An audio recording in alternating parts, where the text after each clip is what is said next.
धनु राशि फल सितंबर 2026। जन्म राशि के आधार पर धनु राशि के जातकों के सितंबर माह का मासिक राशिफल के द्वारा संपूर्ण विश्लेषण करेंगे। इस खास कार्यक्रम देव गुरु बृहस्पति उच्च राशि में गोचर करेंगे इस माह में। सूर्य देव कन्या राशि में गोचर करेंगे यानी कि दसम भाव में। शुक्र ग्रह तुला राशि में 2 सितंबर को जाएंगे। 18 सितंबर को मंगल ग्रह कर्क राशि में गोचर करेंगे अष्टम भाव में। तो अष्टम भाव में गुरु और मंगल दोनों ग्रह चले जाएंगे यानी कि आपके राशि के स्वामी और आपके राशि से 5वें घर के स्वामी।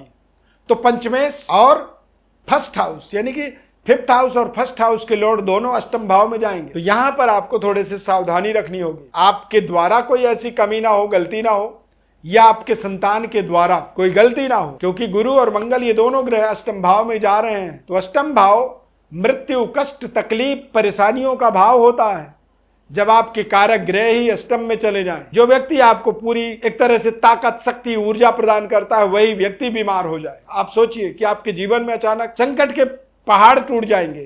क्यों?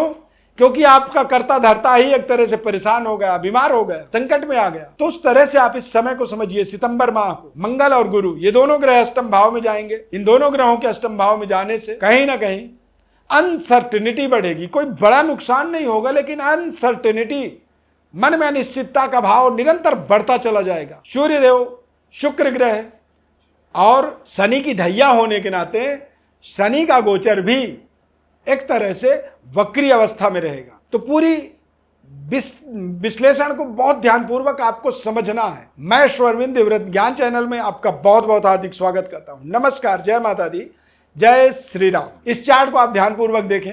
ये चार्ट के माध्यम से ही अगले 1 महीने तक आपके जीवन में चमत्कारिक परिवर्तन, बदलावों को और सावधानियों को यहां पर हम पूरी विस्तृत विश्लेषण करेंगे। सबसे पहले यदि आपको किसी तरह की कोई मन में सवाल है, कुछ आप पूछना चाहते हैं, तो उसके लिए आपको अंत में बताएंगे कैसे आप हमारे साथ सीधे जुड़ो। धनु राशि के जातकों के सेहत स्वास्थ्य की बात करें तो अष्टम भाव में उच्च राशि में चंद्रमा ग्रह, बृहस्पति ग्रह गोचर कर रहे हैं इस समय में। तो थोड़े से सेहत स्वास्थ्य को लेकर के यदि किसी तरह की कोई अनिश्चितता है, किसी तरह कोई आपके मन में डाउट्स हैं, तो उसका पूरी तरह से निरीक्षण, परीक्षण किसी अच्छे डॉक्टर या अच्छे हॉस्पिटल में जाकर के अपनी प्रॉपर उसका डायग्नोस करें, उसको एक तरह से टेस्टिंग करवाएं। जब किसी चीज को आप टेस्ट कर लेते हैं तो उसका रिजल्ट आपको बताता है कि आपके लिए परेशानी है या नहीं है। डाउट्स में अपने आप को ना रखें, इससे आपका मनोबल कमजोर होगा और खान पान में लिक्विड इन्फेक्शन आपके लिए इस माह में परेशानी का कारण बनेगा। यानी कि गलत तरीके के ड्रिंक इत्यादि से आपको दिक्कत परेशानी हो सकती है। मंगल ग्रह कर्क राशि में गोचर करेंगे 18 सितंबर को। तो 18 सितंबर के बाद आपको थोड़े से अपने बच्चों पर पैनी नजर रखनी होगी। हालांकि 18 सितंबर से पहले आपके लिए मंगल विशेष कल्याणकारी रहेंगे।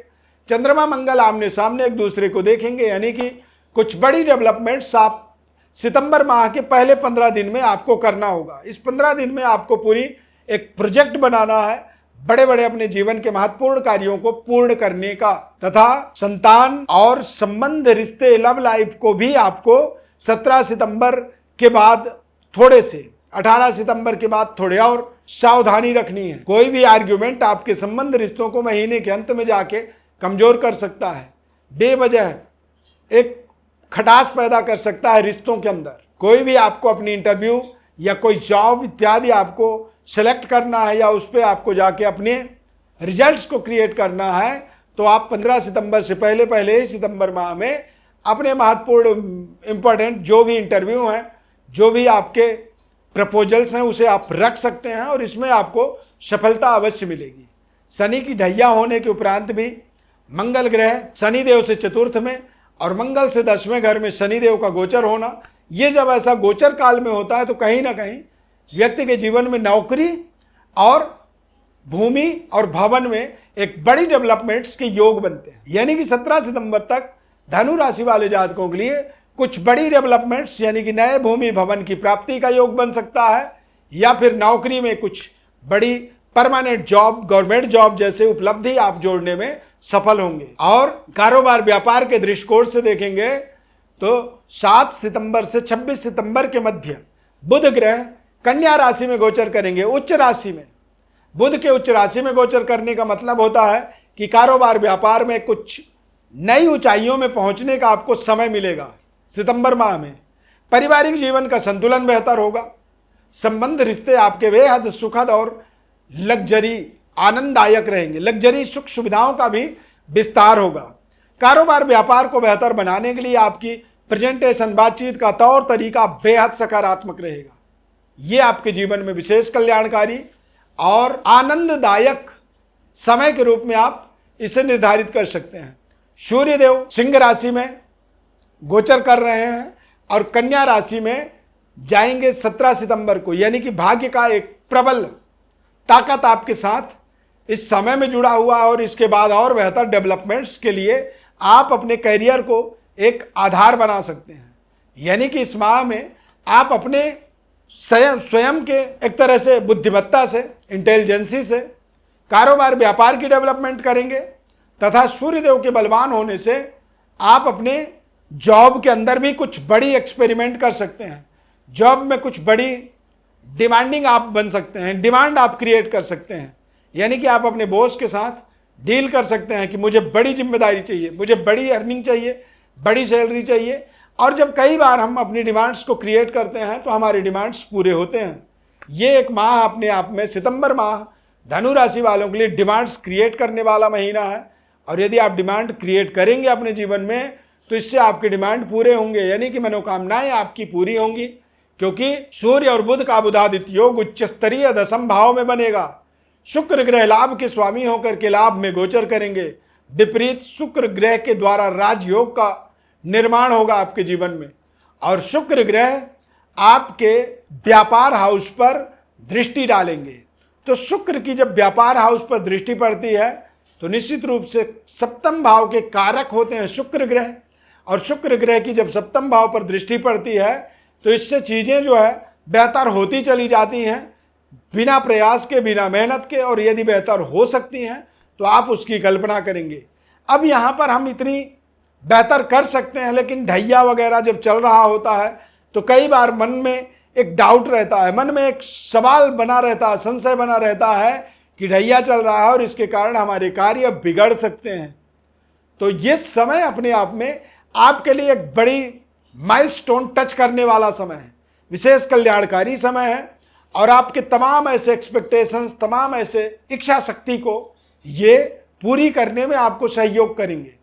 ये समय अपने आप में कल्याणकारी होगा क्योंकि अष्टम भाव में मंगल और गुरु ये दोनों ग्रह निरंतर गोचर करेंगे 18 सितंबर के बाद।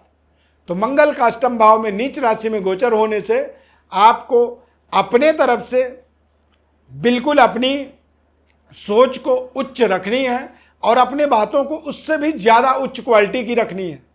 कई बार हम भले कमज़ोर हों, जेब में हमारे पैसे ना हो, लेकिन हम सामने वाले को महसूस नहीं होने देते हैं कि हमारे पास पैसे नहीं हैं। और ऐसा करना भी कई बार हमारे स्वास्थ्य के लिए, हमारे पद प्रतिष्ठा के लिए और हमारे आसपास के एटमॉस्फेयर के लिए एक विशेष कल्याणकारी हो जाता है। तो ये समय कुछ ऐसा रहेगा कि इसमें तमाम ऐसे आप एक्सपेक्टेशंस, तमाम ऐसी उम्मीद, तमाम ऐसे अपने आसपास के परिवेश को सकारात्मक बनाने के प्रति पूरी तरह से जागरूक रहेंगे। सितंबर माह में सूर्य देव की विशेष आपको उपासना करनी चाहिए क्योंकि 17 सितंबर तक सूर्य केतु की लगातार सूर्य ग्रहण प्रभाव आपके भाग्य पर बना हुआ है। और इस प्रभाव से आपको बचने के लिए सूर्य की आराधना करना ही एकमात्र उपाय इस माह में रहेगा। अपने बारे में आपको कोई विस्तृत विश्लेषण जानना चाहते हैं अपने जन्म कुंडली के बारे में हमारे द्वारा, तो आप हमारे इस व्हाट्सएप नंबर पर अपने बर्थ डिटेल्स को लिख करके भेजें। हमारे द्वारा आपको संपूर्ण विश्लेषण निःशुल्क रूप से हम बताते हैं। बस आपको हमारे चैनल को सब्सक्राइब करना है, लाइक करना है, ज़्यादा से ज़्यादा लोगों को आपको शेयर करना है। जब आप शेयर करेंगे तो हमें पता चल जाता है, हमारे पास नोटिफिकेशन आ जाता है कि आपने शेयर किया है। तो ये हमें भी एक हमारे लिए आपका एक बहुत बड़ा उपकार हो जाता है, सहयोग हो जाता है। सूर्य नारायण की आप अपार कृपा आपके ऊपर बनी रहे। इस खास कार्यक्रम में जुड़ने के लिए बहुत बहुत धन्यवाद। Thank you for watching. जय श्री राम।